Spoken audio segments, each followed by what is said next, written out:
New webcam, who this? Hey everyone.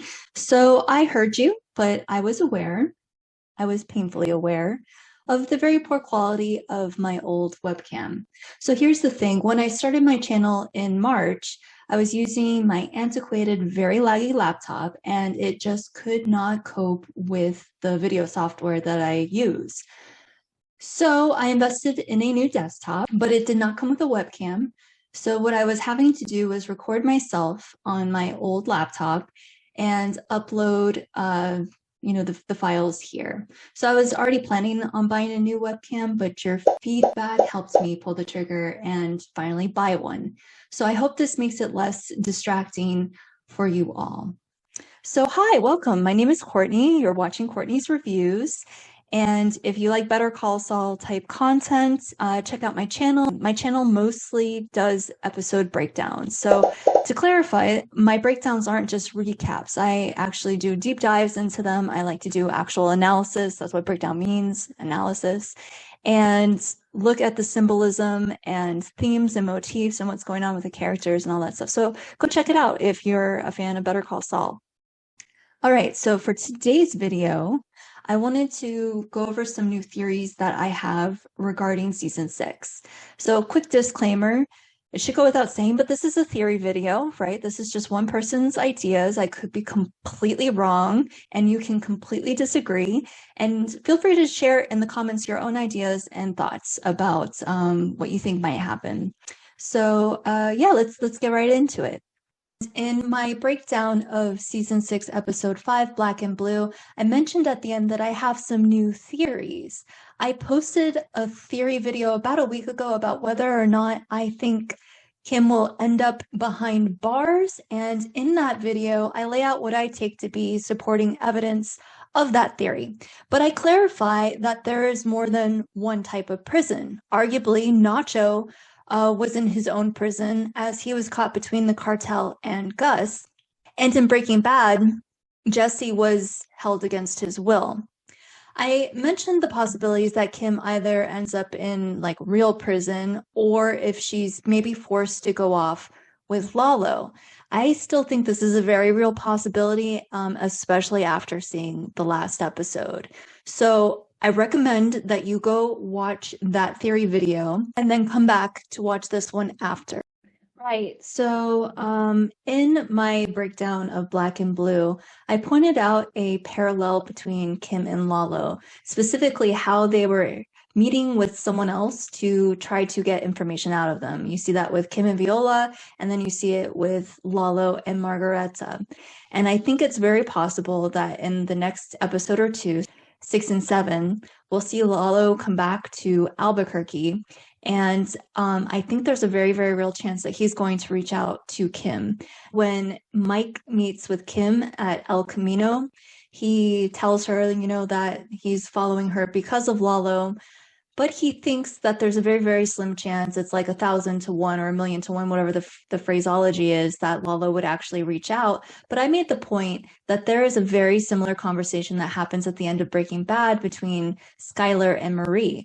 When Marie calls Skyler to let her know that there are reports that Walt is back in town, she says there's 1,000 to 1 or 1,000,000 to 1, whatever it was, chance, but to be on the lookout. And then the camera slowly reveals that Walt is actually already standing in Skyler's kitchen, right? So he was still able to contact her, even though the odds were really stacked against him. So I don't know if that was meant to be foreshadowing for what would happen in Better Call Saul with Kim and Lalo, but I think it's a very, very, very good chance. And it makes sense, right? Like, who else does Lalo have in Albuquerque other than Kim and Jimmy? And I think he's way more impressed with Kim than he is with Jimmy at this point.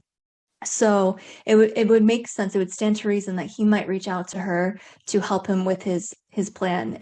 Okay.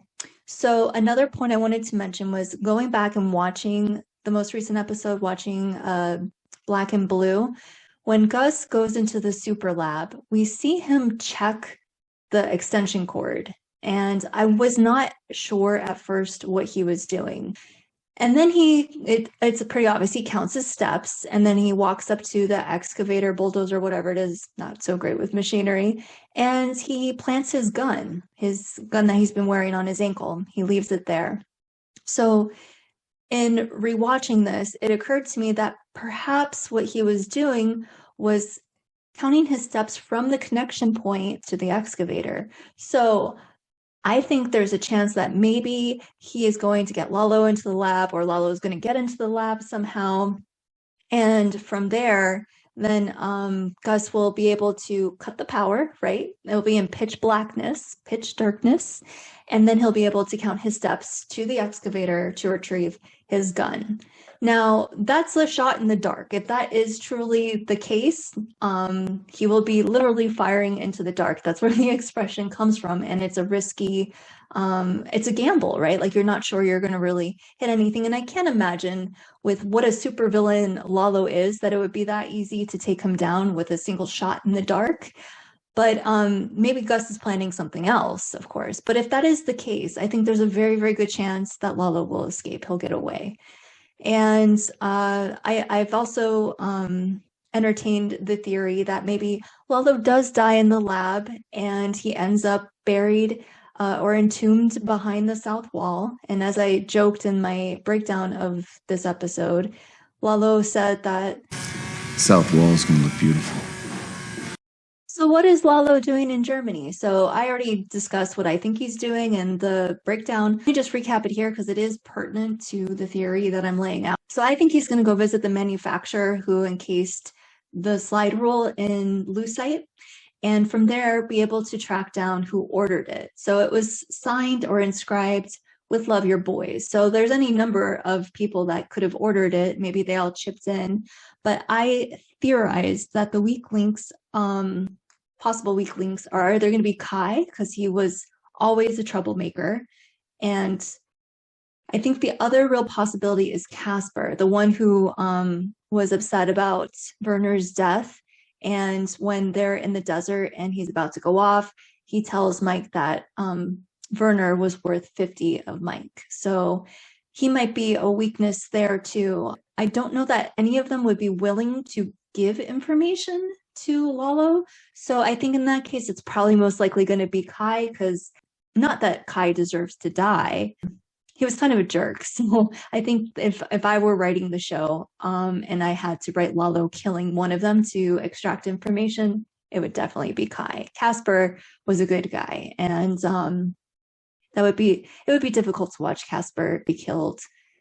So now for this next portion, let me give another disclaimer here. There are spoilers from the teaser for episode 6. So if you don't watch the teasers, you don't want to know what's coming up next, now's your opportunity to click off. Okay, so in the teaser for episode 6, we get a couple of really interesting shots. So we get a shot of the Albuquerque Isotope air freshener, and it's the same one that I think we see in the cold open to one of the Gene scenes when he is getting into Jeff's cab. So Jeff has a Albuquerque Isotope air freshener hanging from his car, and then we get a clip of it in the teaser in color. We also get to see some more of Kim's post-its. And so I wanted to draw your attention to the T-1, and then the D-Day, and then the atomic mushroom cloud, right? So it looks like Kim is crossing out the T1.